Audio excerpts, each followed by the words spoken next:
바다의 신이 졌습니다. 삼지창으로 바위를 쳤고 소금물이 솟아올랐습니다. 하지만 올리브나무 하나에 졌습니다. 그리고 바다의 신은 분노했습니다. 도시 전체를 물로 삼키려 했습니다. 구독과 좋아요는 정기수에게 큰 힘이 됩니다. 지금까지 우리는 심판받는 인간들의 이야기를 들었습니다.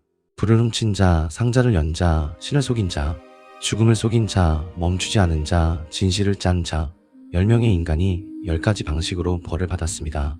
오늘 밤부터는 다른 이야기입니다. 심판받는 인간이 아니라 심판하는 신들 자신의 이야기. 올림포스의 신들은 완벽하지 않았습니다. 질투했고, 분노했고, 사랑했고, 졌고, 복수했습니다. 인간보다 강했지만 인간보다 나은 것은 아니었습니다. 그 첫 번째 이야기는 포세이돈입니다. 포세이돈, 올림포스의 세 형제 중 둘째, 제우스의 형이었습니다. 티타노마키아가 끝나고 세 형제가 세상을 나누었습니다. 제비뽑기였습니다. 제우스가 하늘을 가져갔습니다. 하데스가 지하세계를 가져갔습니다. 그리고 포세이돈이 바다를 가져갔습니다. 바다는 세상의 절반이었습니다. 그리스는 바다의 나라였습니다. 수천 개의 섬이 바다 위에 흩어져 있었고 모든 도시는 바다를 끼고 있었습니다. 어부가 고기를 잡으려면 포세이돈의 허락이 필요했습니다. 선원이 항해하려면 포세이돈의 은총이 필요했습니다. 무역상이 배를 띄우려면 포세이돈에게 재물을 바쳐야 했습니다. 전쟁에 나가는 함선도 출항 전에 포세이돈에게 빌었습니다. 포세이돈의 무기는 삼지창이었습니다. 세 갈래의 창, 키클롭스가 만들어준 신의 무기. 포세이돈이 삼지창을 들면 파도가 일었습니다. 삼지창을 내리치면 해일이 몰려왔습니다. 삼지창으로 바닥을 치면 대지가 갈라지고 지진이 일어났습니다. 그래서 포세이돈의 별명은 대지를 흔드는 자였습니다. 호메로스는 포세이돈을 그렇게 불렀습니다. 에노시크톤, 대지를 흔드는 자, 바다의 신이면서 지진의 신이기도 했습니다. 그리고 포세이돈은 말의 신이기도 했습니다. 최초의 말을 만든 것이 포세이돈이라고 고대인들은 믿었습니다. 삼지창으로 바위를 치자 거기서 말이 태어났다는 전승이 있었습니다. 포세이돈의 궁전은 바다 깊은 곳에 있었습니다. 아이가이라는 해저 도시, 금으로 지어진 궁전이 바다 밑에서 빛나고 있었습니다. 호메로스는 일리아스에서 이렇게 묘사했습니다. 포세이돈이 전차를 타고 바다 위를 달리면 파도가 갈라졌습니다. 황금 갑옷을 입은 말들이 물 위를 달렸습니다. 돌고래와 바다 괴물들이 전차 곁에서 함께 달렸습니다. 바다 위의 모든 것이 기꺼이 그에게 길을 내어주었습니다. 바다 자체가 포세이돈을 알아보고 기뻐했다고 호메로스는 기록했습니다. 이 정도면 충분히 위대한 신이었습니다. 하지만 포세이돈에게는 불만이 있었습니다. 바다는 넓었지만 사람이 살지 않았습니다. 사람들은 육지에 살았습니다. 도시는 육지에 있었습니다.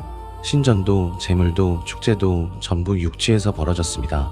포세이돈은 자기를 수호신으로 모시는 도시를 원했습니다. 제우스에게는 올림피아가 있었습니다. 아폴론에게는 델포이가 있었습니다. 아르테미스에게는 에페소스가 있었습니다. 포세이돈에게도 자기만의 도시가 필요했습니다. 그리고 포세이돈이 눈을 돌린 곳이 있었습니다. 아티카 반도, 에게 해를 끼고 있는 작지만 전략적인 땅, 그 중심에 높은 바위 언덕 하나가 솟아 있었습니다. 훗날 아크로폴리스라 불리게 될 그 바위, 그 주변에 도시가 자라나고 있었습니다.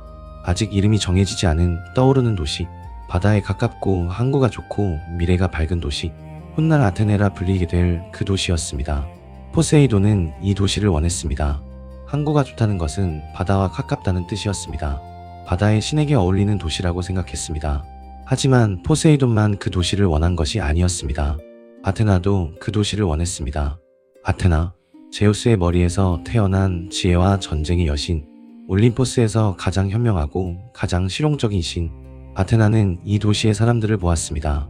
바다만 끼고 있는 것이 아니라 올리브가 자랄 수 있는 땅이 있고 독일을 빚을 수 있는 흙이 있고 기술과 지혜로 성장할 수 있는 가능성이 있었습니다. 두 신이 같은 도시를 원한 것입니다. 문제가 생겼습니다. 둘 다 물러서지 않았습니다. 포세이돈은 내가 먼저 점 찍었다고 했습니다. 아테나는 나야말로 이 도시에 어울린다고 했습니다. 올림포스가 긴장했습니다. 바다의 신과 지혜의 여신이 정면 충돌하면 피해를 보는 것은 인간들이었기 때문입니다. 제우스가 중재에 나섰습니다. 하지만 제우스도 판결하기 어려웠습니다. 포세이돈은 형이었고 아테나는 딸이었기 때문입니다. 누구의 편을 들어도 다른 한쪽이 분노할 것이었습니다. 제우스가 방법을 제안했습니다. 두 신이 각각 이 도시에 선물을 주어라. 더 좋은 선물을 준 신이 수호신이 된다. 심판은 이 도시의 왕 케크롭스가 하겠다. 케크롭스, 아티카의 초대 왕. 상반신은 사람이고 하반신은 뱀인 반인반수의 왕이었습니다. 대지에서 태어났다고 전승은 말했습니다. 글자를 만들고 매장 풍습을 만들고 혼인 제도를 만든 문명의 왕이었습니다. 심판관이 정해졌습니다. 올림포스 전체가 지켜보는 가운데 날이 잡혔습니다. 올림포스의 신들이 아크로폴리스 위에 모였습니다. 케크롭스와 도시의 백성들이 아래에서 올려다보았습니다. 먼저 포세이돈이 나섰습니다. 포세이돈이 한 발 앞으로 나왔습니다. 거대한 체구였습니다. 제우스의 형답게 어깨가 넓고 키가 컸습니다. 파란 갑옷이 바다빛으로 빛나고 있었습니다. 검은 수염이 바람에 흔들렸습니다. 포세이돈이 삼지창을 높이 들었습니다. 세 갈래의 창끝이 하늘을 찔렀습니다. 하늘이 어두워졌습니다. 바람이 불었습니다. 멀리서 파도 소리가 들려왔습니다. 바다 냄새가 아크로폴리스 꼭대기까지 올라왔습니다. 사람들이 숨을 죽였습니다. 포세이돈이 삼지창을 내리쳤습니다. 쾅! 아크로폴리스의 바위가 쩍 갈라졌습니다. 갈라진 틈에서 먼지가 쏟아오르고 대지가 흔들렸습니다. 그리고 싸! 바위 틈에서 물이 솟아올랐습니다. 하얀 물줄기가 바위를 뚫고 하늘로 솟았습니다. 사람들이 환호했습니다. 바위에서 물이 나오다니 이 도시는 영원히 목마르지 않을 것이었습니다. 위대한 선물이었습니다. 포세이돈이 뿌듯한 표정을 지었습니다. 하지만 한 사람이 물에 손을 담갔습니다. 입에 대어 맛보았습니다. 그리고 얼굴을 찌푸렸습니다. 짰습니다. 소금물이었습니다. 바다의 신이 준 물은 바닷물이었습니다. 마실 수가 없었습니다. 농사에도 쓸 수 없었습니다. 가축에게 먹일 수도 없었습니다. 사람들의 환호가 조용히 가라앉았습니다. 강력한 선물이었지만 실용적이지 못한 선물이었습니다. 포세이돈은 이것밖에 줄 수 없었습니다. 바다의 신은 바다밖에 가진 것이 없었기 때문입니다. 이제 아테나가 나섰습니다. 아테나는 화려하지 않았습니다. 삼지창 대신 창을 들었습니다. 번개도 없었고 바람도 불지 않았습니다. 대지가 흔들리지도 않았습니다. 사람들은 의아했습니다. 포세이돈의 등장에 비하면 너무 조용했기 때문입니다. 아테나가 조용히 창을 땅에 꽂았습니다. 한 번, 그리고 나무가 자라났습니다. 올리브 나무, 회녹색 잎이 달린 낮고 튼튼한 나무 한 그루가 아크로폴리스의 바위 틈에서 자라났습니다. 소리 없이, 천천히, 하지만 확실하게 화려하지 않았습니다. 소금물 샘처럼 극적이지도 않았습니다. 사람들은 고개를 갸웃했습니다. 나무 한 그루가 뭐가 대단하냐고. 하지만 케크롭스가 올리브 열매를 따서 맛보았습니다. 고개를 끄덕였습니다. 올리브 열매는 먹을 수 있었습니다. 소금에 절이면 오래 저장할 수 있었습니다. 올리브 기름은 요리에 쓸 수 있었습니다. 올리브 기름은 등불에 넣으면 밤을 밝힐 수 있었습니다. 올리브 기름은 피부에 바르면 약이 되었습니다. 올리브 기름은 다른 도시에 팔면 부가 되었습니다. 올리브 나무는 자르면 다시 자랐습니다. 가뭄에도 버텼습니다. 수백 년을 살았습니다. 먹을거리이자 불이자 약이자 무역품. 하나의 나무에서 이 모든 축복이 나온 것입니다. 소금물 샘은 강력했지만 쓸 수 없었습니다. 올리브 나무는 조용했지만 모든 것을 줄 수 있었습니다. 케크롭스가 판결을 내렸습니다. 일부 전승에서는 시민들이 투표했다고 합니다. 남자들은 포세이돈에게, 여자들은 아테나에게 투표했다고, 여자가 한 명 더 많아서 아테나가 이겼다고, 또 다른 전승에서는 올림포스의 신들이 심판했다고 합니다. 남신들은 포세이돈 편을, 여신들은 아테나 편을 들었고, 아테나 자신의 한 표가 더해져 아테나가 이겼다고. 어느 쪽이든 결과는 같았습니다. 수호신은 아테나로 하겠습니다. 도시의 이름이 정해졌습니다. 아테나의 도시, 아테네, 그리스어로 아테나이, 여신의 이름을 그대로 딴 여신의 도시. 사람들이 환호했습니다. 아테나가 조용히 고개를 숙여 인사했습니다. 포세이돈이 삼지창을 쥔 손이 떨렸습니다. 졌습니다. 바다의 신이 올리브나무 한 그루에 졌습니다. 삼지창의 위력이 조용한 지에 졌습니다. 힘이 실용에 졌습니다. 포세이돈의 얼굴이 돌처럼 굳었습니다. 아무 말도 하지 않았습니다. 돌아서서 아크로폴리스를 내려갔습니다. 신들이 조용히 지켜보았습니다.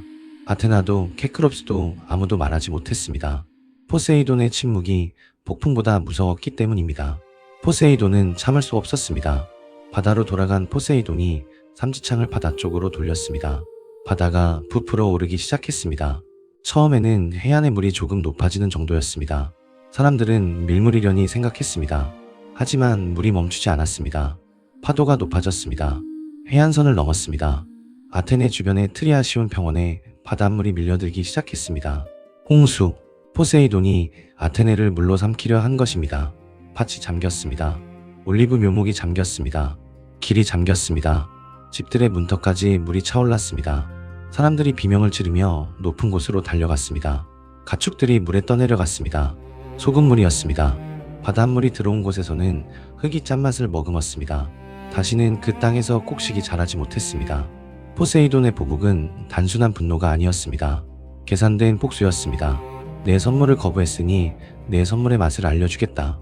소금물을 거부한 도시에 소금물을 쏟아부은 것입니다. 아테네 사람들이 올림포스에 호소했습니다. 신들이 중재에 나섰습니다. 결국 화해가 이루어졌습니다. 제우스가 직접 나섰습니다. 더 이상 아테네를 공격하지 말라고, 포세이돈도 이 도시에서 존경받을 것이라고. 포세이돈은 삼지창을 거두었습니다. 물이 천천히 빠져나갔습니다. 하지만 소금물이 지나간 흔적은 남았습니다. 트리아시온 평원의 일부는 오래도록 곡식이 자라지 않았습니다. 아테네의 아크로폴리스에 에레크테이온이라는 신전이 세워졌습니다. 이 신전은 특별한 곳이었습니다. 아테나와 포세이돈이 함께 모셔졌습니다. 같은 지붕 아래 두 신을 모신 것입니다. 승자와 패자가 나란히, 아테나가 수호신이 돼 포세이돈도 이 도시에서 존경받는다는 약속이었습니다. 다시는 바다의 신을 적으로 만들지 않겠다는 맹세였습니다. 그리고 포세이돈이 삼지창으로 친 바위의 자국은 에레크테이온 신전 안에 그대로 보존되었습니다. 바위 위에 난 갈라진 틈, 소금물이 솟았던 그 자리, 수백 년이 지나도 그 자국은 남아 있었습니다. 아테나가 심은 올리브 나무도 아크로폴리스에 남았습니다. 헤로도토스는 놀라운 기록을 남겼습니다. 기원전 480년 페르시아의 크세르크세스가 아테네를 점령했을 때 아크로폴리스를 불태웠습니다. 에레크테이온도 올리브 나무도 전부 타버렸습니다.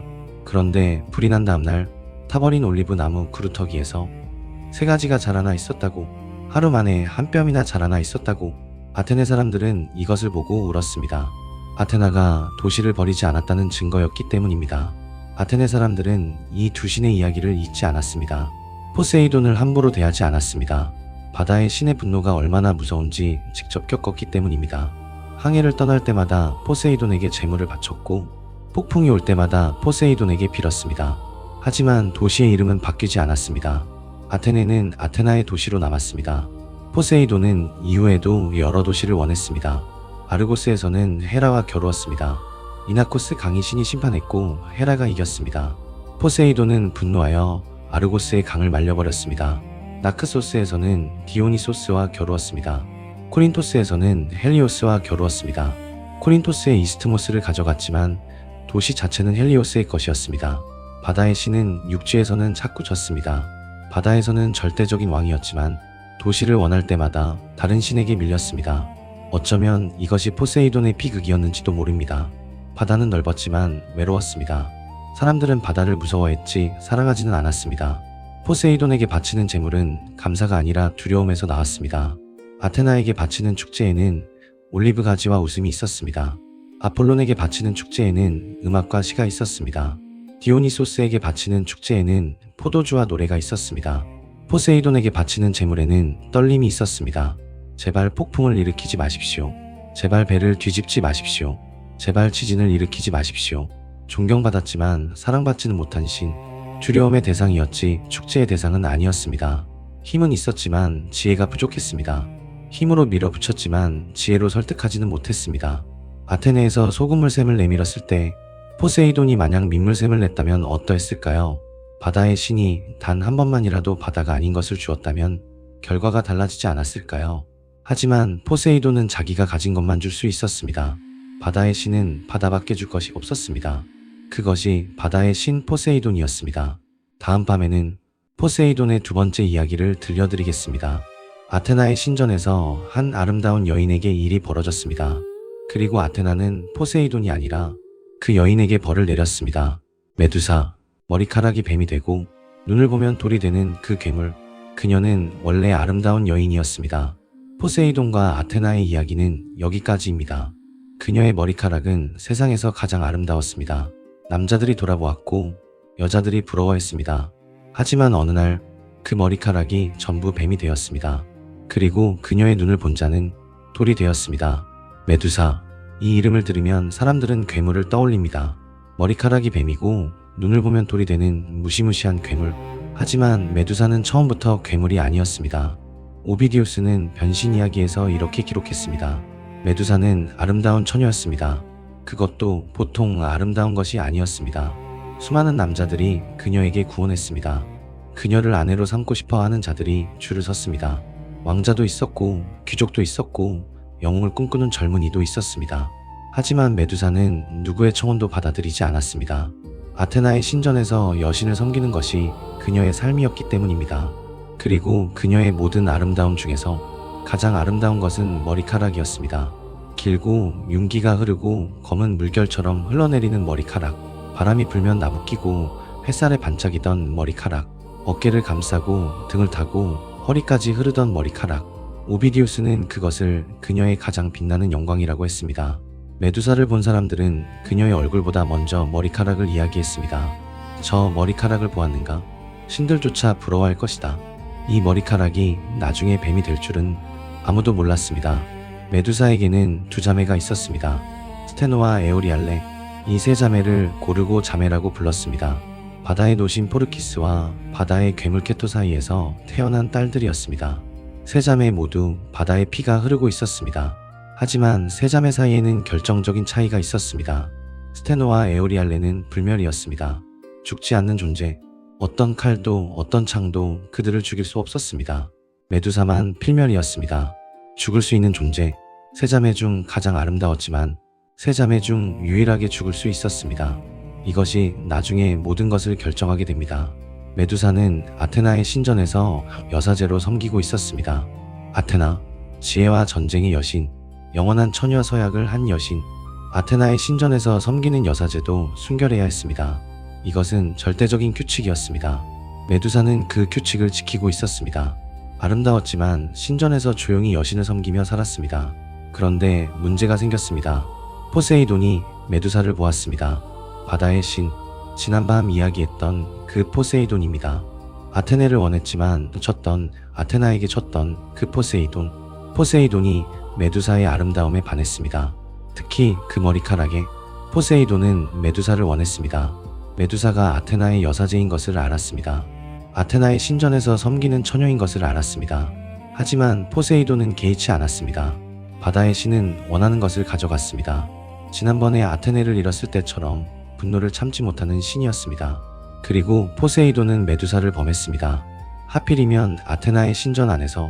아테나의 신전, 여신의 성스러운 영역, 순결의 서약이 지켜지는 가장 신성한 공간, 대리석 기둥 사이에서, 아테나의 제단 앞에서, 여신의 눈 아래에서 포세이돈이 아테나의 여사제를 범한 것입니다. 이것은 단순한 폭력이 아니었습니다. 이것은 아테나에 대한 모독이었습니다. 아테나의 신전을 더럽힌 것이고, 아테나의 규칙을 짓밟은 것이고, 아테나의 여사제를 빼앗은 것이었습니다. 지난밤 이야기했던 아테네의 쟁탈전을 떠올려 보십시오. 포세이돈은 아테나에게 졌습니다. 올리브나무 한 그루에 졌습니다. 그런데 이번에는 아테나의 신전 안에서 아테나의 사람을 빼앗은 것입니다. 복수였을까요? 그냥 욕망이었을까요? 아무도 모릅니다. 분명한 것은 메두사에게 선택권은 없었다는 것입니다. 아테나가 이것을 알았습니다. 분노했습니다. 여신의 눈이 차갑게 빛났습니다. 하지만 아테나의 분노는 포세이돈에게 향하지 않았습니다. 포세이돈은 올림포스의 대신이었습니다. 제우스의 형이었습니다. 바다를 지배하는 신이었습니다. 아테나는 포세이돈을 벌할 수 없었습니다. 아니, 벌하지 않았습니다. 대신 아테나의 분노는 메두사에게 향했습니다. 메두사, 피해자, 범해진 여사제. 아테나는 메두사에게 저주를 내렸습니다. 내 아름다움이 이 일을 불렀다. 내 머리카락이 남자를 유혹했다. 그러면 다시는 아무도 유혹하지 못하게 해주마. 아테나가 아이기스 방패로 메두사의 얼굴을 가렸습니다. 그리고 저주가 시작되었습니다. 메두사의 머리카락이 꿈틀거리기 시작했습니다. 길고 윤기나고 아름답던 머리카락 한 올 한 올이 살아있는 것처럼 움직이기 시작했습니다. 뱀이 되었습니다.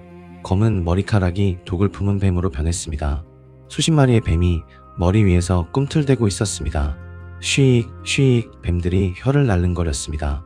가장 아름다웠던 부분이 가장 끔찍한 부분이 된 것입니다. 사람들이 가장 찬양했던 것이 사람들이 가장 두려워하는 것이 된 것입니다. 하지만 저주는 거기서 끝나지 않았습니다. 메두사의 피부가 변했습니다. 빛나던 살결이 거칠고 푸르스름하게 변했습니다. 메두사의 눈이 변했습니다. 맑던 눈동자가 불길처럼 타올랐습니다. 이제 메두사의 눈을 똑바로 보는 자는 그 자리에서 돌이 되었습니다. 살아있는 사람이 순식간에 돌 조각상이 되는 것입니다. 표정 그대로, 자세 그대로 돌이 되어 영원히 굳어버리는 것입니다. 비명을 지르다가 돌이 된 자는 비명의 표정으로 영원히 남았습니다. 아름다움으로 모든 시선을 끌었던 여인이 이제는 눈을 마주치는 것만으로 사람을 죽이는 괴물이 되었습니다. 사랑받던 여인이 두려움의 대상이 된 것입니다. 구원자들이 줄을 섰던 여인 곁에는 이제 아무도 없었습니다. 메두사는 세상 끝으로 쫓겨났습니다. 서쪽 끝, 오케아노스 너머, 태양이 닿지 않는 어둠의 땅, 안개가 끝없이 깔려있고 생명의 기운이 없는 곳, 그곳에 동굴 하나가 있었습니다. 메두사의 집이 되었습니다. 두 자매 스테노와 에오리알레가 메두사 곁에 남았습니다. 불멸의 자매들은 필멸의 동생을 버리지 않았습니다. 비록 괴물이 되었어도 동생은 동생이었습니다. 하지만 메두사 주변에는 아무도 다가오지 못했습니다. 눈을 보면 돌이 되니까 메두사의 동굴 앞에는 돌 조각상들이 늘어서 있었습니다. 원래는 살아있는 사람이었습니다. 길을 잃고 들어온 나그네, 보물을 노린 모험가, 영웅이 되려던 젊은이들, 괴물을 처치하겠다고 나선 전사들, 모두 메두사의 눈을 보는 순간 돌이 되었습니다. 공포에 질린 표정 그대로, 칼을 든 자세 그대로 돌이 되어 서 있었습니다. 동굴 앞의 돌 조각상은 해가 갈수록 늘어났습니다.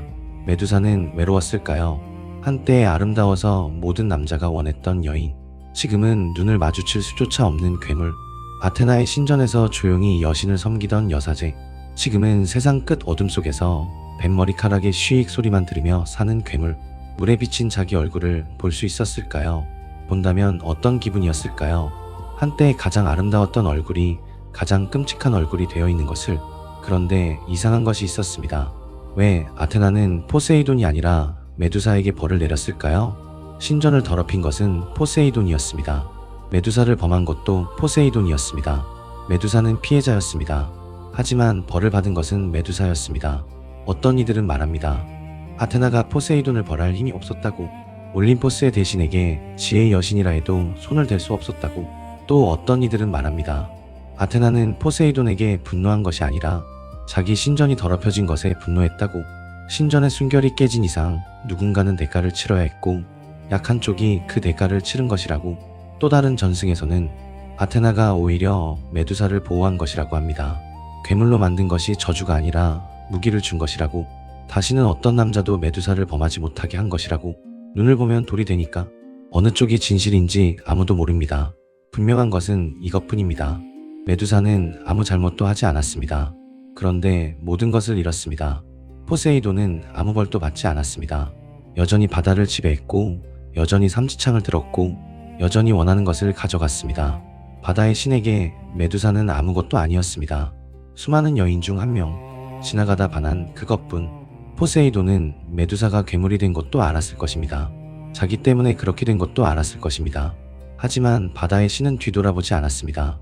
지난번에 아테네를 물로 삼키고 돌아섰던 것처럼 이번에도 돌아서서 바다로 돌아갔을 뿐입니다.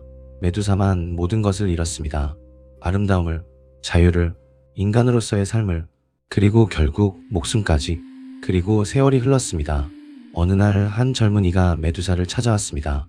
페르세우스, 제우스와 다나에의 아들, 아르고스의 왕 아크리시오스가 상자에 넣어 바다에 버렸던 그 아이. 세리포스 섬에서 자라난 젊은 영웅. 페르세우스는 메두사의 머리를 가져오라는 명령을 받았습니다. 아테나가 페르세우스를 도왔습니다. 거울처럼 빛나는 청동 방패를 주었습니다. 직접 보지 마라. 방패에 비친 모습만 봐라. 헤르메스가 날개 달린 샌들을 주었습니다. 님프들이 투명 투구와 마법 주머니를 주었습니다. 페르세우스는 세상 끝 어둠의 땅으로 날아갔습니다. 날개 달린 샌들이 그를 바다 위로, 구름 위로 데려갔습니다. 세상이 끝이 가까워질수록 빛이 사라졌습니다. 안개가 짙어졌습니다. 생명의 소리가 사라졌습니다. 메두사의 동굴에 도착했을 때 페르세우스는 먼저 동굴 앞에 돌 조각상들을 보았습니다. 수십 개, 칼을 든 전사, 방패를 든 영웅, 도망치는 나그네, 모두 돌이 되어 공포의 표정으로 서 있었습니다. 페르세우스는 숨을 삼켰습니다. 동굴 안으로 들어갔습니다. 세 자매는 잠들어 있었습니다. 쉬익, 쉬익. 잠든 메두사의 머리 위에서 뱀들이 느리게 꿈틀거리고 있었습니다. 페르세우스는 방패에 비친 메두사의 모습만 보며 다가갔습니다. 절대 직접 보지 않았습니다. 거울처럼 빛나는 청동 방패에 비친 반사만 보며 한 발 한 발 조심스럽게 다가갔습니다. 그리고 나처럼 휜 칼을 들어 메두사의 목을 베었습니다. 단 한 번에 그 순간 놀라운 일이 벌어졌습니다. 메두사의 잘린 목에서 피가 쏟아졌습니다. 그런데 피 속에서 두 존재가 태어났습니다. 페가수스, 하얀 날개를 가진 하늘을 나는 말, 세상에서 가장 아름다운 짐승. 태어나자마자 날개를 펼치고 하늘로 날아올랐습니다. 그리고 크리사오르, 황금 칼을 든 거인. 태어나자마자 완전한 모습의 전사였습니다. 이 둘은 포세이돈과 메두사 사이의 자식이었습니다. 아테나 신전에서 있었던 그 일의 결과가 메두사의 죽음과 함께 세상에 나온 것입니다. 메두사가 살아있는 동안 뱃속에 품고 있었던 생명, 괴물의 몸 안에서 아름다운 날개 달린 말이 자라고 있었던 것입니다. 괴물이 되어 살아가는 동안에도 그녀의 안에는 아름다움이 있었습니다. 뱀 머리카락 아래, 괴물의 피부 아래 가장 아름다운 존재가 숨어 있었습니다. 페가수스가 하늘로 날아올랐습니다. 하얀 날개가 어둠의 땅 위로 펼쳐졌습니다. 태양이 닿지 않던 그 땅에 처음으로 하얀 빛이 비쳤습니다. 메두사에게서 태어난 가장 아름다운 존재가 메두사의 죽음에서 태어났습니다. 스테노와 에오리알레가 깨어났습니다. 동생의 몸을 보았습니다. 머리가 없는 동생의 몸을. 비명을 질렀습니다. 천지를 찢는 비명이었습니다. 불멸의 자매들의 울부짖음이 세상 끝의 어둠을 뒤흔들었습니다. 불멸의 자매들은 페르세우스를 쫓았습니다. 하지만 투명 투구를 쓴 페르세우스를 찾을 수 없었습니다. 보이지 않는 적을 쫓아 어둠 속을 헤맸습니다. 동생의 머리를 가져간 자를 끝내 잡지 못했습니다. 죽지 못하는 자매들은 동생의 머리 없는 몸 앞에서 영원히 울어야 했습니다. 메두사의 머리는 죽은 뒤에도 힘을 잃지 않았습니다. 페르세우스는 돌아가는 길에 바다 괴물에게 제물로 바쳐진 안드로메다를 구했습니다. 메두사의 머리로 괴물을 돌로 만들었습니다. 그리고 메두사의 머리를 아테나에게 바쳤습니다. 아테나는 메두사의 얼굴을 자신의 아이기스 방패 한가운데에 붙였습니다. 저주를 내렸던 여신이 그 저주의 결과물을 무기로 삼은 것입니다. 아이기스 방패, 신들 중에서도 가장 두려운 방패. 이제 그 방패 한가운데에는 메두사의 얼굴이 있었습니다. 뱀 머리카락이 꿈틀대고 돌로 만드는 눈이 빛나는 그 얼굴. 아테나가 전쟁터에서 방패를 들면 적들은 메두사의 눈을 보고 공포에 떨었습니다. 메두사는 죽어서도 아테나의 방패 위에서 적들을 돌로 만들었습니다. 살아서도 아테나의 도구였고 죽어서도 아테나의 도구였습니다. 처음부터 끝까지 메두사는 자기 삶의 주인이 된 적이 없었습니다. 이것이 메두사의 이야기입니다. 아름다운 머리카락을 가졌다는 이유로, 신에게 범해졌다는 이유로 피해자였는데 벌을 받았습니다. 포세이돈은 아무 일도 없었다는 듯 바다를 지배했고 아테나는 메두사의 얼굴을 방패에 달았습니다. 메두사의 이야기에서 정의는 없었습니다. 잘못한 자는 벌받지 않았고 잘못당한 자가 모든 것을 잃었습니다. 아름다움은 죄가 아니었습니다. 신전에서 여신을 섬기는 것도 죄가 아니었습니다. 하지만 신의 욕망 앞에 있었다는 것이 메두사의 유일한 죄였습니다. 신들의 세계에서 약한 자는 항상 대가를 치렀습니다. 잘못을 저지른 자가 아니라 잘못을 감당해야 하는 자가 벌을 받았습니다. 그리고 괴물이 되어서도 메두사의 안에는 아름다움이 남아 있었습니다. 페가수스라는 세상에서 가장 아름다운 존재가 어쩌면 그것이 메두사에게 남은 마지막 위안이었는지도 모릅니다. 그것이 올림포스의 정의였습니다. 다음 밤에는 올림포스 아래 가장 어두운 곳의 이야기를 들려드리겠습니다. 하데스, 지하세계의 왕, 세 형제 중 마지막. 그가 한 여신을 납치했습니다. 꽃밭에서 꽃을 따던 어린 여신을. 그리고 세상에서 모든 곡식이 죽었습니다. 어머니가 딸을 찾아 온 세상을 떠돌았기 때문입니다. 메두사의 이야기는 여기까지입니다. 딸이 사라졌습니다. 꽃밭에서 꽃을 따던 어린 딸이 땅속으로 끌려갔습니다. 어머니는 9날 동안 찾아 헤맸습니다. 먹지도 마시지도 씻지도 않고. 그리고 딸을 빼앗긴 어머니가 세상의 모든 곡식을 죽였습니다. 하데스, 올림포스 세 형제 중 마지, 제우스의 형이고 포세이돈의 형이었습니다. 남자 형제들 중 가장 먼저 삼켜졌고 가장 나중에 구출되었습니다. 뱃속에서 가장 오래 있었습니다. 어둠 속에서 가장 오래 기다렸습니다. 어쩌면 하데스가 어둠에 익숙한 것은 태어나자마자 어둠에 던져졌기 때문인지도 모릅니다. 티타노마키아가 끝나고 제비뽑기로 세상을 나누었습니다. 제우스가 하늘을, 포세이돈이 바다를 가져갔습니다. 하데스에게는 지하세계가 돌아왔습니다. 지하세계, 죽은 자들의 왕국, 빛이 닿지 않는 영원한 어둠의 땅. 하데스는 불만이 없었습니다. 포세이돈처럼 도시를 탐하지도 않았고 제우스처럼 여자를 쫓아다니지도 않았습니다. 조용히 묵묵히 자기 영역을 다스렸습니다. 죽은 자들의 영혼을 심판하고 지하세계의 질서를 유지하고 아무도 탈출하지 못하게 지켰습니다. 하데스의 투구는 보이지 않게 해주는 투구였습니다. 키클롭스가 만들어준 신의 보물, 제우스에게는 번개를, 포세이돈에게는 삼지창을, 하데스에게는 투구를 주었습니다. 이 투구를 쓰면 신조차 하데스를 볼 수 없었습니다. 보이지 않는 왕, 어둠 속의 왕, 올림포스 신들 중에서 가장 조용한 신이었습니다. 올림포스에 올라가는 일도 거의 없었습니다.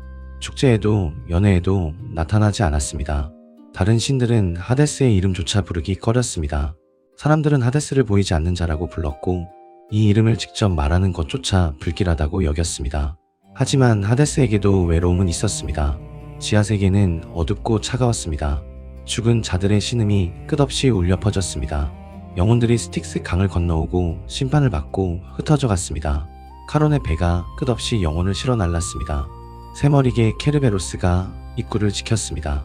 왕자에 앉아 그것을 지켜보는 것이 하데스의 일상이었습니다. 매일 매년 영원히 죽은 자들의 왕은 죽은 자들 사이에서 홀로 살아 있었습니다. 그리고 어느 날 하데스가 지상으로 올라왔습니다. 드문 일이었습니다. 지상에서 하데스가 본 것이 있었습니다. 페르세포네, 데메테르의 딸, 제우스와 데메테르 사이에서 태어난 어린 여신, 코레라고도 불렸습니다. 코레는 소녀라는 뜻입니다. 그만큼 어리고 순수한 존재였습니다. 데메테르는 이 딸을 끔찍이 사랑했습니다. 곁에서 떨어뜨리지 않았습니다.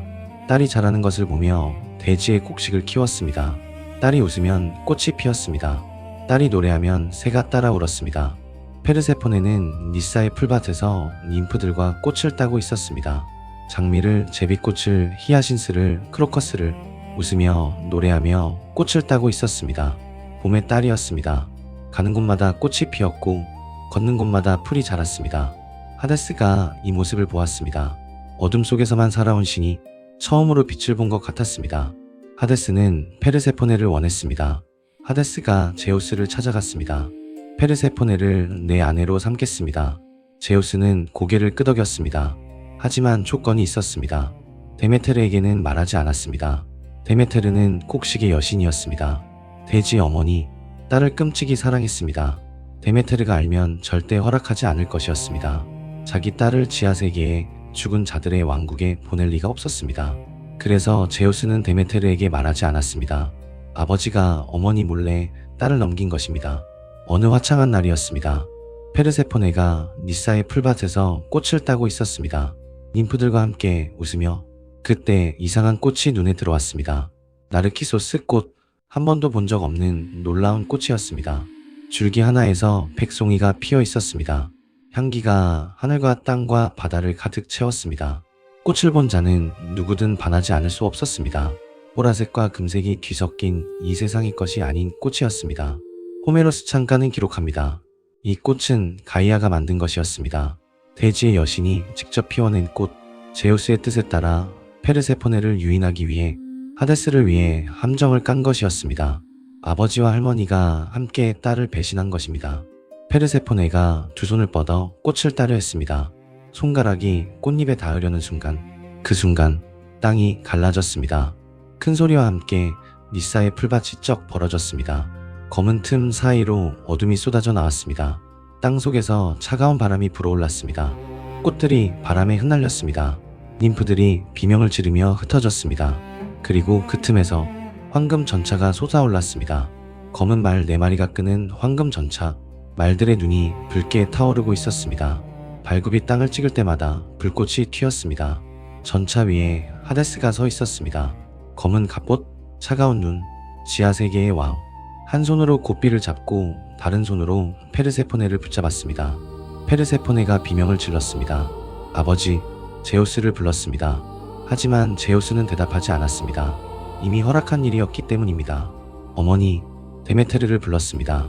하지만 데메테르는 듣지 못했습니다. 멀리 있었기 때문입니다. ним프들이 비명을 질렀지만 아무 소용이 없었습니다. 하데스가 전차를 몰았습니다.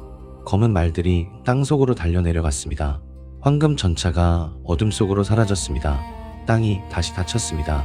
풀밭은 아무 일도 없었다는 듯 조용했습니다. 꽃이 피어 있었고 바람이 불었고 새가 울었습니다. 페르세포네가 따르던 나르키소스 꽃만 그 자리에 남아 있었습니다. 데메테르가 딸이 돌아오지 않는 것을 알았습니다. 가슴이 찢어지는 것 같았습니다. 딸이 따던 꽃바구니만 풀밭에 남아 있었습니다. 님프들에게 물었지만 아무도 정확히 본 것이 없었습니다. 땅이 갈라졌다는 것밖에. 데메테르는 횃불 2개를 양손에 들었습니다. 9날 9밤 먹지 않았습니다. 마시지 않았습니다. 씻지 않았습니다. 잠들지 않았습니다. 넥타르도 암브로시아도 입에 대지 않았습니다. 횃불을 들고 온 세상을 찾아 헤맸습니다. 산을 넘고 들을 건너고 바다를 따라 걸었습니다. 동굴 속을, 숲속을, 도시를, 마을을 돌았습니다. 만나는 사람마다 물었습니다. 내 딸을 보았느냐? 만나는 신마다 물었습니다. 내 딸이 어디 있느냐? 아무도 대답하지 못했습니다. 아니, 대답하지 않았습니다.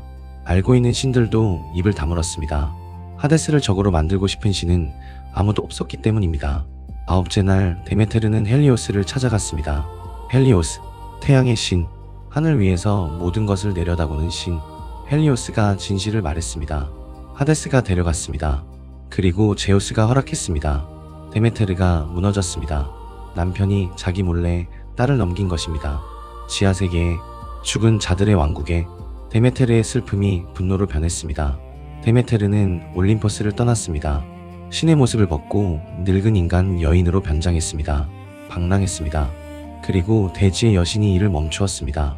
곡식이 자라지 않았습니다. 밀이 시들었습니다. 보리가 말랐습니다. 과일이 떨어지지 않았습니다.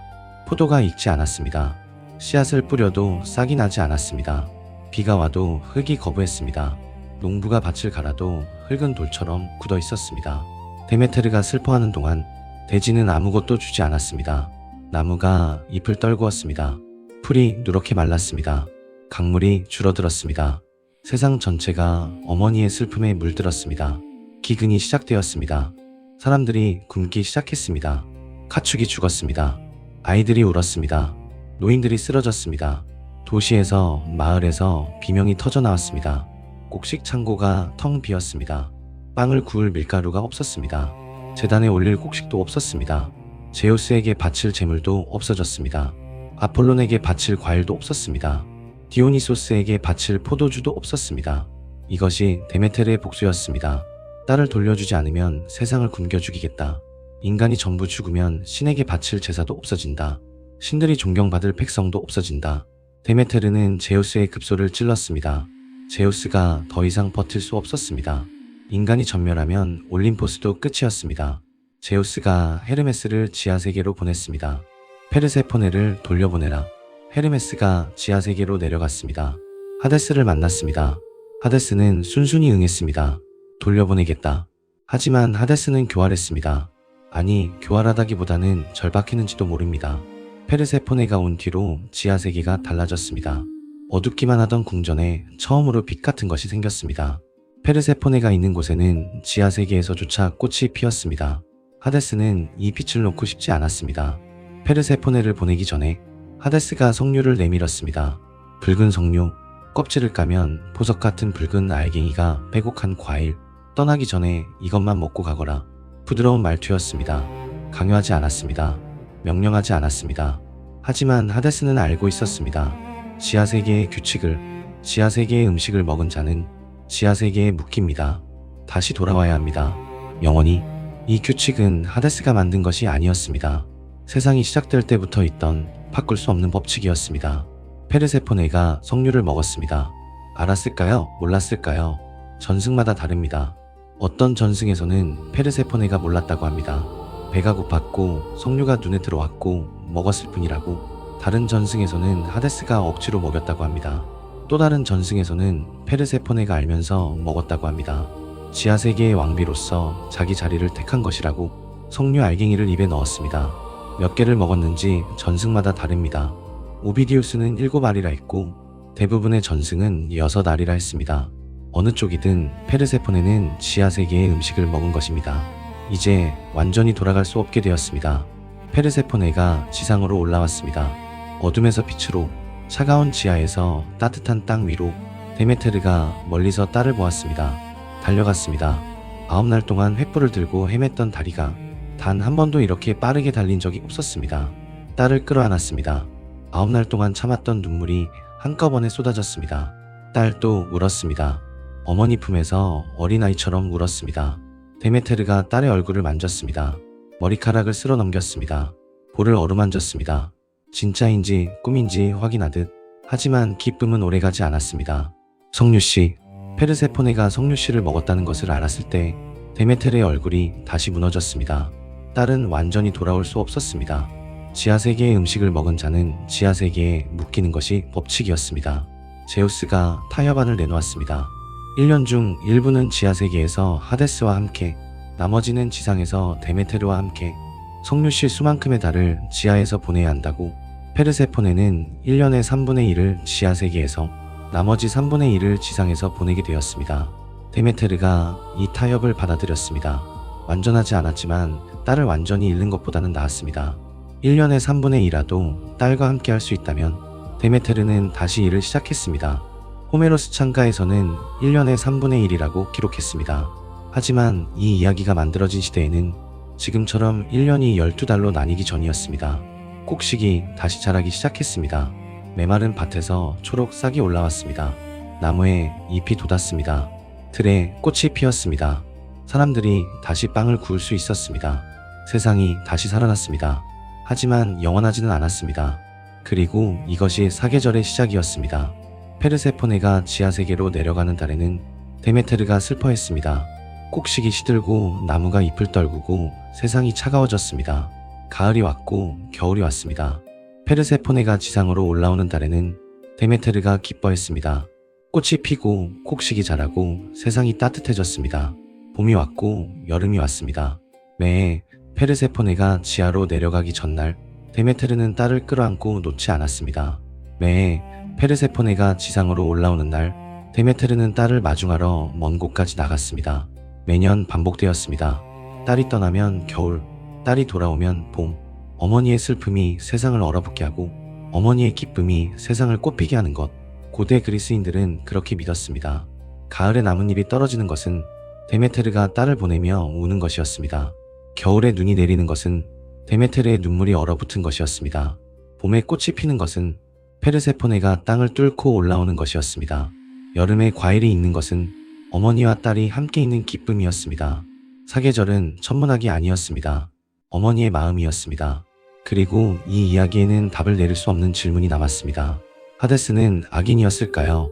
지하세계에서 홀로 영혼을 보내던 신이 처음으로 빛을 원했습니다. 그것이 죄였을까요? 제우스는 어떤 아버지였을까요? 어머니도 모르게 딸을 넘긴 아버지. 그것은 허락이었을까요? 배신이었을까요? 데메테르는 세상을 굶겨서라도 딸을 되찾으려 했습니다. 어머니의 사랑이었을까요? 어머니의 집착이었을까요? 페르세포네는 성류씨를 알고 먹었을까요? 몰랐을까요? 피해자였을까요? 선택한 것이었을까요? 신화는 답을 주지 않습니다. 계절만 매년 반복될 뿐입니다. 다음 밤에는 하데스의 두 번째 이야기를 들려드리겠습니다. 지하세계에는 규칙이 있었습니다. 5개의 강과 새머리개와 심판관들, 그리고 죽은 아내를 데리러 지하세계에 내려간 남자가 있었습니다. 하데스가 한 가지 조건을 걸었습니다. 뒤를 돌아보지 마라. 그 남자는 돌아보았습니다. 페르세포네의 이야기는 여기까지입니다. 죽은 아내를 데리러 지하세계에 내려간 남자가 있었습니다. 하데스가 한 가지 조건을 걸었습니다. 지상에 올라갈 때까지 뒤를 돌아보지 마라. 간단한 조건이었습니다. 걷기만 하면 되었습니다. 하지만 그 남자는 돌아보았습니다. 지상까지 단 몇 걸음을 남기고 지하세계. 지난밤 하데스가 페르세포네를 납치한 이야기를 들려드렸습니다. 오늘 밤에는 그 지하세계가 어떤 곳인지 처음부터 들여다보겠습니다. 죽은 자가 맨 처음 만나는 것은 강이었습니다. 지하세계에는 5개의 강이 흐르고 있었습니다. 첫 번째 스틱스, 맹세의 강. 신들조차 이 강에 걸고 맹세하면 어길 수 없었습니다. 어기면 9회 동안 의식을 잃고 쓰러져야 했습니다. 가장 무겁고 가장 두려운 강이었습니다. 제우스조차 스틱스에 걸고 한 맹세는 번복하지 못했습니다. 두 번째 아케론, 슬픔의 강. 죽은 자들이 맨 처음 건너야 하는 슬픔이 흐르는 강이었습니다. 이 강을 건너는 순간 산자의 세계와 완전히 이별하는 것이었습니다. 세 번째, 레테, 망각의 강. 이 강이 물을 마시면 살아있을 때의 기억을 전부 잃었습니다. 이름도, 가족도, 사랑했던 사람도 전부, 고통도 잊었지만 행복도 잊었습니다. 네 번째, 코키토스, 피통의 강. 장례를 치르지 못한 영혼들이 이 강가에서 울며 떠돌았습니다. 그들의 울음소리가 끝없이 강을 따라 흘렀습니다. 다섯 번째, 플레게톤, 불의 강. 물이 아니라 불이 흐르는 강이었습니다. 타르타로스를 감싸고 흘렀습니다. 형벌받는 자들의 비명과 불의 강이 뒤섞여 흘렀습니다. 죽은 자의 영혼은 먼저 아케론 강가에 도착했습니다. 거기에 배 한 척이 있었습니다. 카론의 배. 카론은 지하세계의 뱃사공이었습니다. 늙고 지저분하고 무뚝뚝한 노인이었습니다. 턱수염이 희끗희끗했고 눈이 불처럼 빛났습니다. 누더기 같은 외투를 걸치고 긴 노를 들고 서 있었습니다. 영혼을 실어 강을 건네주는 것이 카론의 일이었습니다. 하지만 공짜가 아니었습니다. 오볼로스, 동전 한 입.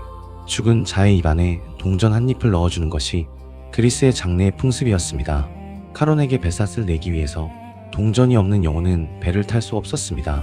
강가에서 100년을 떠돌아야 했습니다. 100년 동안 강 건너편을 바라보며 기다려야 했습니다. 그래서 그리스인들은 장례를 그토록 중요하게 여겼습니다.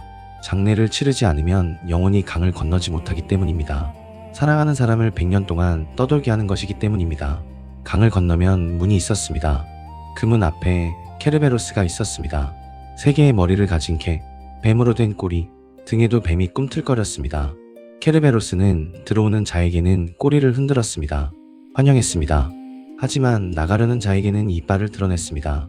절대 나가지 못하게 했습니다. 지하세계의 문지기, 들어오는 것은 쉽지만 나가는 것은 불가능. 그것이 지하세계의 첫 번째 규칙이었습니다. 케르베로스를 지나면 심판이 기다리고 있었습니다. 세 명의 심판관, 미노스, 라다만티스, 아이아코스. 미노스는 크레타의 전설적인 왕이었습니다. 라다만티스는 미노스의 형제였습니다. 아이아코스는 아이기나 섬의 왕이었습니다.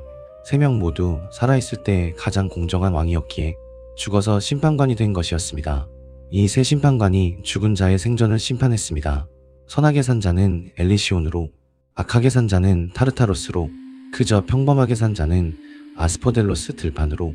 엘리시온, 축복의 들판, 영원한 봄이 흐르는 곳, 꽃이 지지 않고 바람이 따뜻하고 고통이 없는 곳, 영웅들과 의로운 자들이 영원히 쉬는 곳이었습니다. 연애가 끝나지 않았고 음악이 끊이지 않았습니다. 전쟁에서 용감히 죽은 자, 정의를 계산 자, 그들만이 갈 수 있는 영원한 낙원이었습니다. 타르타로스, 형벌의 구덩이, 우리가 들려드렸던 탄탈로스와 시시포스와 익시온이 있는 곳, 영원한 고통이 끝나지 않는 곳이었습니다. 플레게톤의 불이 감싸고 비명이 끊이지 않았습니다. 아스포델로스 들판, 대부분의 영혼이 가는 곳, 특별히 좋지도 나쁘지도 않은 곳, 기억이 희미해지고 의미 없이 떠도는 곳, 이름도 있고 사랑했던 사람도 있고 레테의 물을 마신 영혼들이 그림자처럼 떠도는 곳, 천국도 지옥도 아닌 영원한 무의미, 어쩌면 형벌보다 더 무서운 곳이었는지도 모릅니다. 이것이 지하세계의 구조였습니다. 강을 건너고 문지기를 지나고 심판을 받고 배정받는다. 그리고 영원히 머문다. 아무도 돌아갈 수 없었습니다. 그것이 지하세계의 가장 중요한 규칙이었습니다. 하지만 이 규칙에 도전한 사람이 있었습니다. 오르페우스, 트라키아의 음악가, 아폴론에게서 리라를 받은 남자. 어떤 이들은 아폴론의 아들이라고도 했습니다. 뮤즈 칼리오페의 아들이라고도 했습니다. 음악의 신과 시의 여신 사이에서 태어난 세상에서 가장 아름다운 음악을 연주하는 남자. 오르페우스가 리라를 연주하면 나무가 뿌리를 뽑고 다가왔습니다. 강물이 멈추어 섰습니다. 맹수가 발밑에 엎드렸습니다. 바위가 눈물을 흘렸습니다. 아르고 호의 영웅들과 함께 항해했을 때 세이렌의 노래를 자기 음악으로 이겨냈습니다. 세이렌의 유혹을 음악으로 막아낸 유일한 인간이었습니다. 세상의 모든 것이 오르페우스의 음악에 감동했습니다. 오르페우스에게는 아내가 있었습니다. 에오리디케, ним프, 숲의 요정, 나무 사이를 걷듯 가벼운 발걸음의 아름다운 여인. 결혼한 지 얼마 되지 않았습니다. 세상에서 가장 행복한 부부였습니다. 결혼식 날 횃불이 연기만 내고 불이 잘 붙지 않았다고 전승은 기록합니다. 불길한 징조였습니다. 에오리디케가 풀밭을 걷다가 뱀에 물렸습니다. 발목을 독이 퍼졌습니다.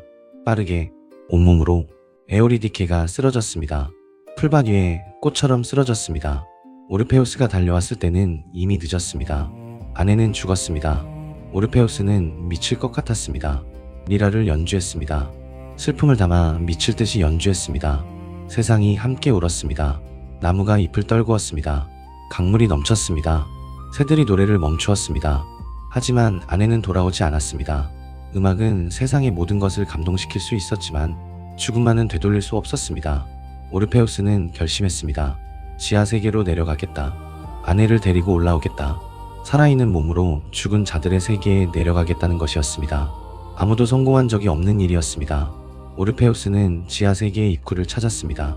타이나론 고제 어둠의 동굴 리라를 들고 어둠 속으로 들어갔습니다. 아케론 강가에 도착했습니다. 카론이 오르페우스를 막았습니다. 산자는 탈 수 없다. 오르페우스가 리라를 연주했습니다. 카론의 손이 멈추었습니다. 노를 내려놓았습니다. 늙고 무뚝뚝한 뱃사공의 눈에서 눈물이 흘렀습니다. 카론이 처음으로 산자를 배에 태웠습니다. 강을 건넜습니다. 케르베로스가 앞을 막았습니다. 세 개의 머리가 이빨을 드러냈습니다. 으르렁거렸습니다. 오르페우스가 리라를 연주했습니다. 케르베로스의 세 머리가 하나씩 고개를 숙였습니다. 으르렁거리던 소리가 그치더니 세 머리 개가 오르페우스의 발밑에 엎드렸습니다. 꼬리를 흔들었습니다. 지하 세계의 문지기가 길을 내어주었습니다.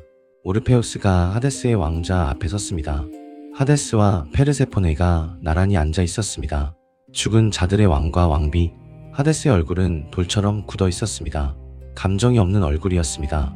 수만 년 동안 죽은 자들의 탄원을 들어온 왕, 어떤 슬픔에도 어떤 울음에도 흔들리지 않았습니다. 페르세포네가 오르페우스를 내려다보았습니다. 젊은 남자가 산채로 이곳까지 걸어온 것입니다. 사랑을 위해 오르페우스가 리라를 들었습니다. 첫 음이 울렸습니다.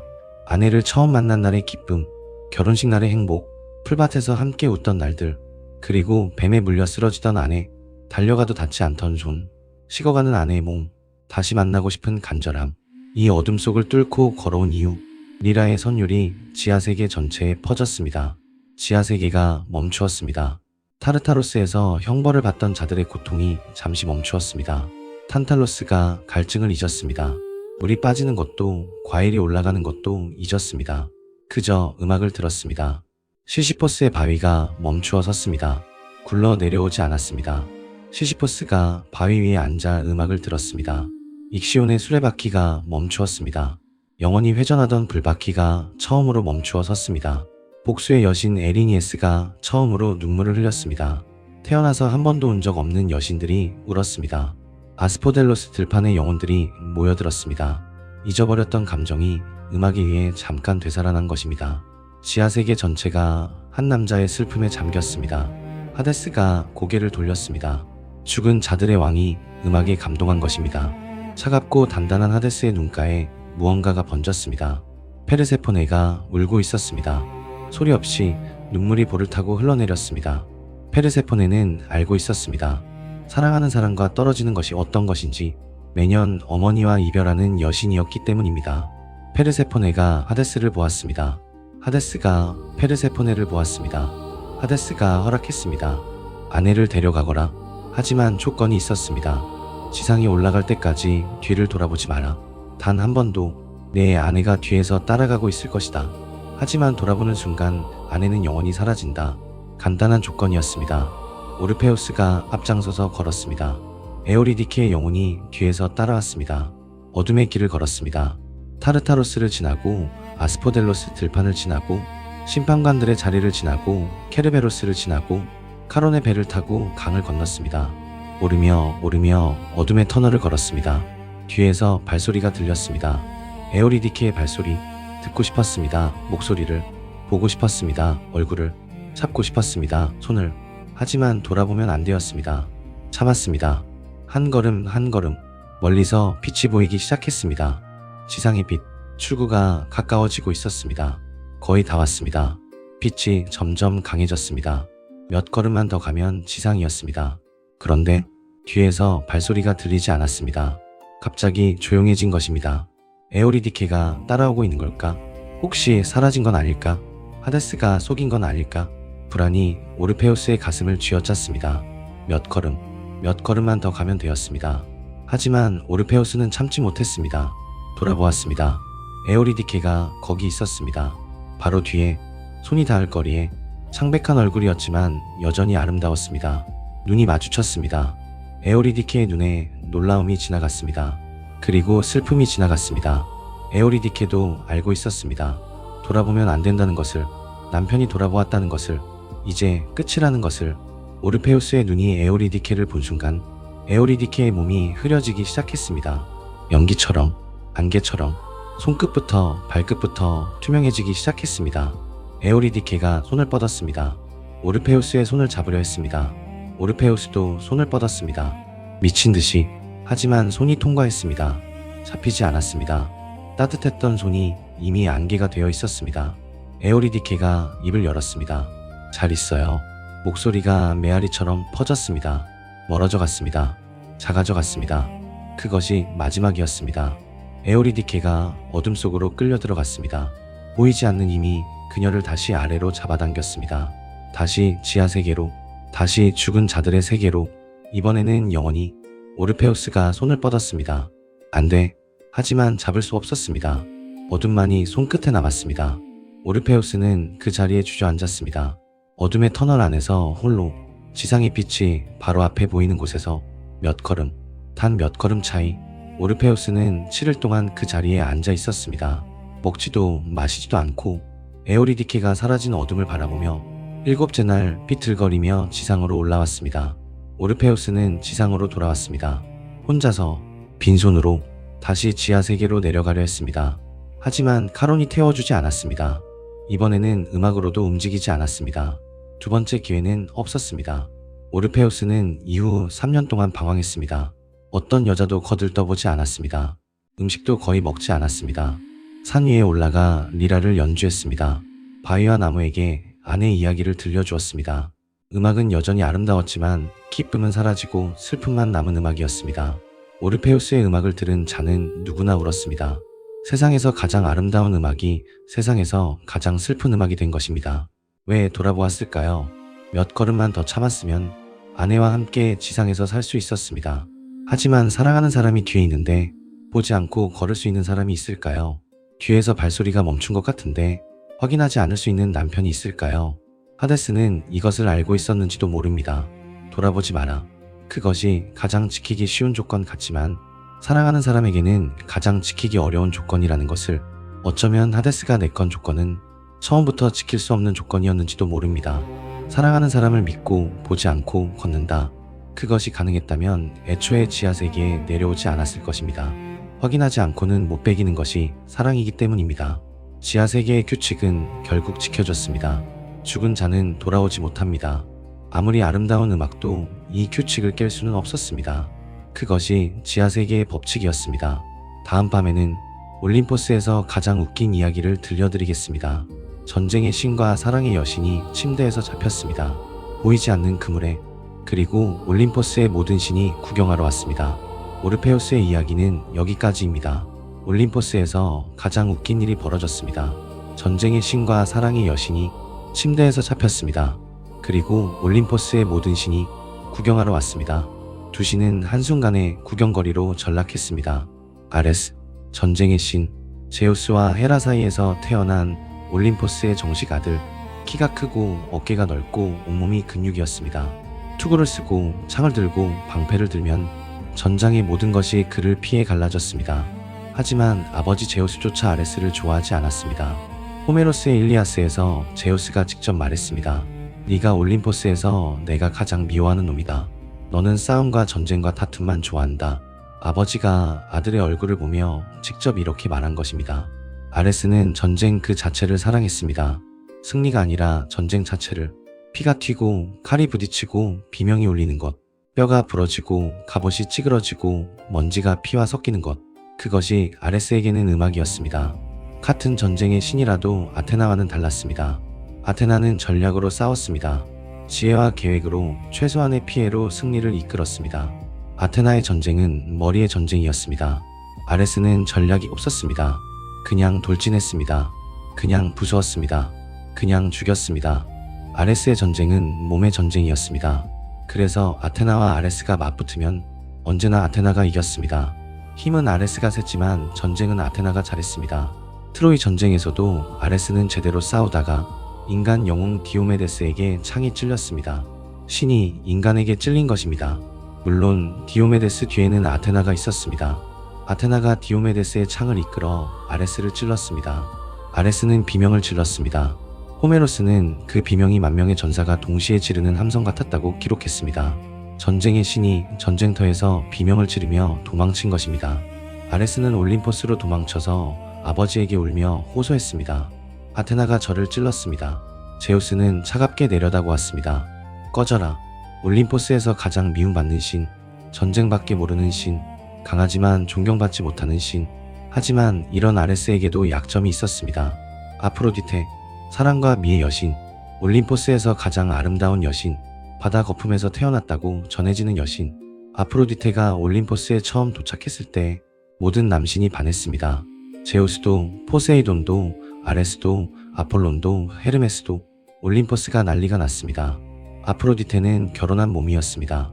남편은 헤파이스토스, 대장장이의 신, 불과 금속의 신, 올림포스의 모든 무기와 모든 보물을 만들어내는 장인, 아테나의 아이기스 방패도 아킬레우스의 갑옷도 전부 헤파이스토스의 대장간에서 나왔습니다. 하지만 헤파이스토스는 절뚝발이었습니다. 태어날 때부터 다리가 온전하지 않았습니다. 헤라가 못생겼다는 이유로 올림포스에서 던졌다는 전승도 있었고, 제우스와 헤라의 싸움에 끼어들다가 던져졌다는 전승도 있었습니다. 어느 쪽이든 결과는 같았습니다. 절뚝거리며 걷는 외모가 빼어나지 않은 신. 하지만 손에서 나오는 것은 올림포스 최고였습니다. 그런 헤파이스토스에게 아프로디테가 아내로 주어졌습니다. 제우스가 올림포스의 남신들이 아프로디테를 두고 다투는 것을 막기 위해 가장 문제가 없을 것 같은 헤파이스토스에게 아내로 준 것이었습니다. 올림포스에서 가장 아름다운 여신이 올림포스에서 가장 못생긴 신에게 주어진 것입니다. 아프로디테는 이 결혼에 만족하지 않았습니다. 헤파이스토스는 성실했습니다. 아프로디테에게 세상에서 가장 아름다운 보석을 만들어 주었습니다. 황금 목걸이를, 보석 귀걸이를, 은으로 된 허리띠를. 하지만 아프로디테가 원한 것은 보석이 아니었습니다. 사랑의 여신이 사랑 없는 결혼을 한 것입니다. 그리고 아프로디테는 아레스와 만나기 시작했습니다. 전쟁의 신, 거칠고 강하고 열정적인 남자, 절뚝거리는 대장장이와는 정반대의 남자. 올림포스에서 모든 신에게 미움받지만 아프로디테에게는 매력적인 남자, 전쟁과 사랑, 가장 파괴적인 것과 가장 아름다운 것, 어울리지 않는 것 같지만 둘은 언제나 함께였습니다. 전쟁이 있는 곳에 사랑이 있었고, 사랑이 있는 곳에 전쟁이 있었습니다. 트로이 전쟁도 사랑에서 시작되었습니다. 아레스와 아프로디테의 만남은 그래서 필연적이었는지도 모릅니다. 둘의 만남은 비밀이었습니다. 헤파이스토스가 대장간에서 일할 때 아프로디테와 아레스는 몰래 만났습니다. 올림포스의 신들은 눈치를 채고 있었습니다. 하지만 아무도 말하지 않았습니다. 남의 부부일에 끼어들고 싶은 신은 없었습니다. 하지만 비밀은 오래가지 않았습니다. 헬리오스, 태양의 신, 하늘 위에서 모든 것을 내려다보는 신, 매일 황금 전차를 타고 하늘을 건너는 신, 동쪽에서 서쪽까지 온 세상을 비추며 달리는 신. 그래서 헬리오스는 모든 것을 보았습니다. 누가 무엇을 하는지, 어디서 누구를 만나는지, 태양 아래에서 감출 수 있는 비밀은 없었습니다. 헬리오스는 데메테르에게 진실을 알려준 바로 그 신이었습니다. 하데스가 페르세포네를 납치한 것을 보고 데메테르에게 말해주었습니다. 이번에도 헬리오스가 보았습니다. 아레스와 아프로디테가 헤파이스토스의 침대에서 함께 있는 것을. 대낮에 태양이 환하게 비추는 시간에 헬리오스가 헤파이스토스를 찾아갔습니다. 대장간에서 망치질을 하고 있던 헤파이스토스에게 헬리오스가 조용히 말했습니다. 헤파이스토스의 망치가 멈추었습니다. 불꽃이 튀던 대장간이 조용해졌습니다. 헤파이스토스가 이 소식을 들었습니다. 분노했습니다. 절뚝거리는 다리가 떨렸습니다. 못생긴 얼굴이 붉게 달아올랐습니다. 하지만 헤파이스토스는 아레스처럼 돌진하는 신이 아니었습니다. 대장장이는 계획하는 신이었습니다. 아레스와 칼로 싸우면 이길 수 없었습니다. 하지만 대장장이에게는 다른 무기가 있었습니다. 헤파이스토스는 대장간으로 갔습니다. 화덕에 불을 지폈습니다. 모루 위에 쇠를 올렸습니다. 망치를 들었습니다. 밤새 쉬지 않고 두들겼습니다. 그리고 그물을 만들기 시작했습니다. 보이지 않는 그물. 호메로스는 이렇게 묘사했습니다. 거미줄보다 가늘었습니다. 눈에 보이지 않았습니다. 신의 눈으로도 볼 수 없었습니다. 하지만 아담한티움보다 단단했습니다. 끊을 수 없었습니다. 찢을 수 없었습니다. 전쟁의 신 아레스의 힘으로도 벗어날 수 없었습니다. 대장장이의 최고 걸작이었습니다. 칼도 아니고 갑옷도 아니고 그물, 전쟁의 신을 잡기 위해 만든 복수의 그물, 힘이 아니라 기술로 만든 복수. 헤파이스토스는 이 그물을 침대 위에 설치했습니다.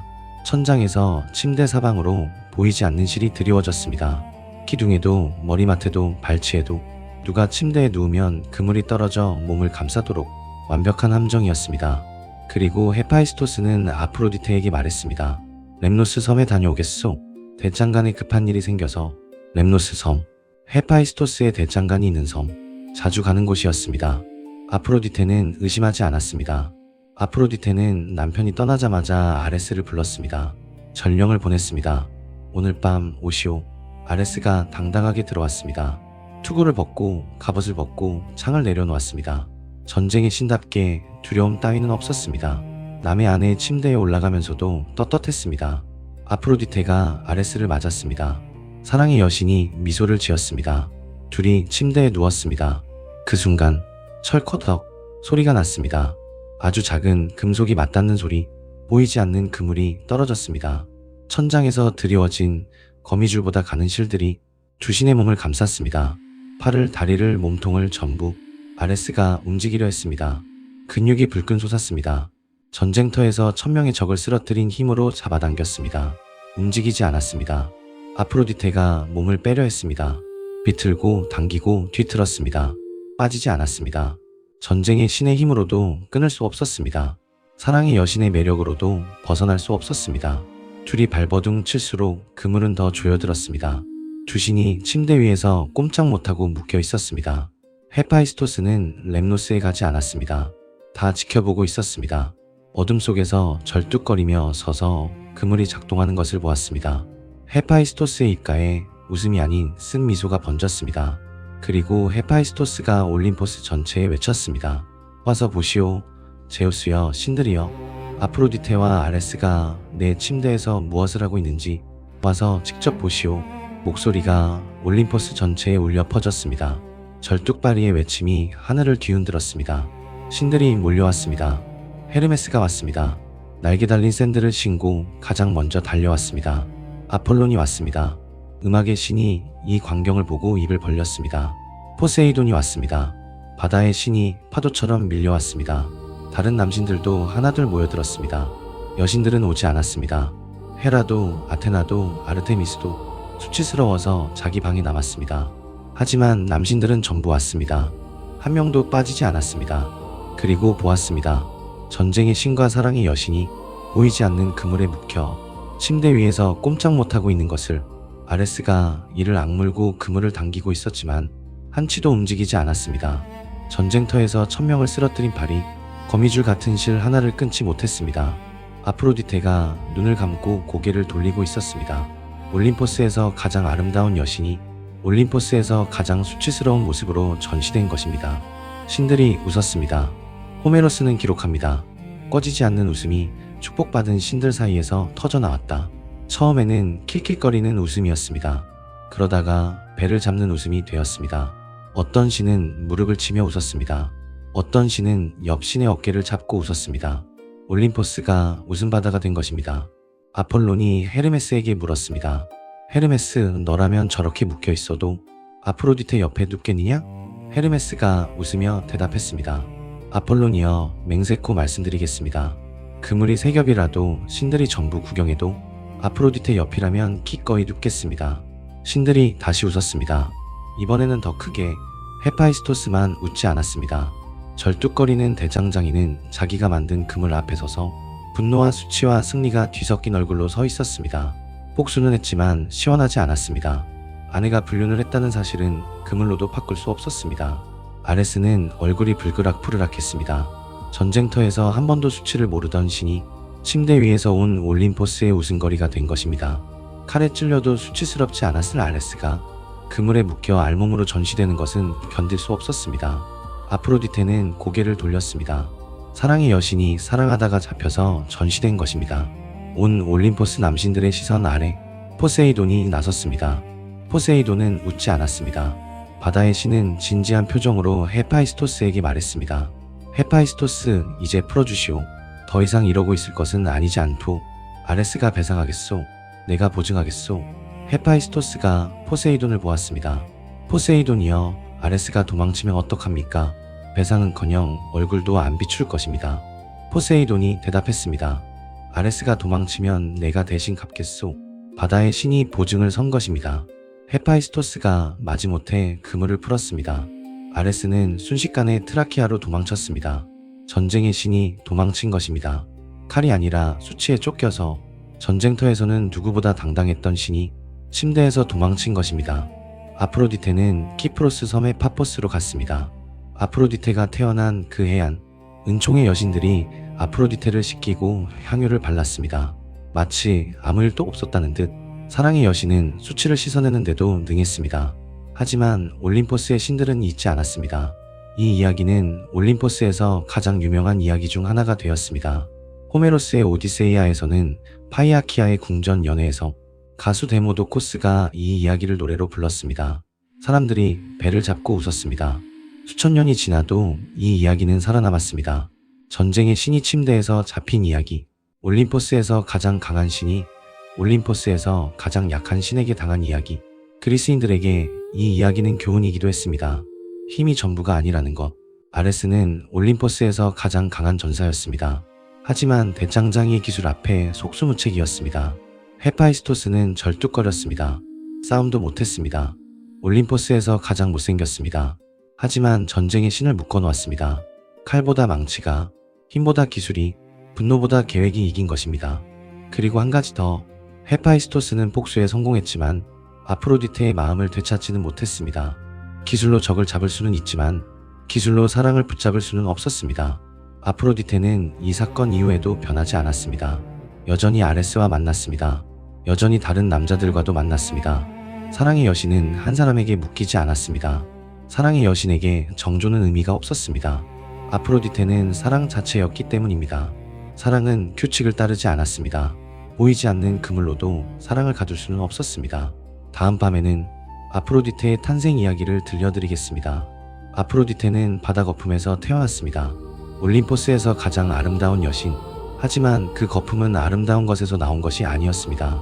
잘려나간 것에서 나온 것이었습니다. 크로노스가 아버지 우라노스를 거세했을 때 잘려나간 것이 바다에 떨어졌습니다. 그 주변에서 하얀 거품이 일었습니다. 그 거품에서 아프로디테가 태어났습니다. 가장 아름다운 여신이 가장 끔찍한 사건에서 태어났습니다. 아름다움은 폭력에서 태어났습니다. 사랑은 고통에서 시작되었습니다. 그것이 아프로디테의 비밀입니다. 오늘 밤 정기수야와는 여기까지입니다. 구독과 좋아요는 정기수에게 큰 힘이 됩니다. 알림을 켜두는 것도 잊지 마십시오. 안녕히 주무십시오.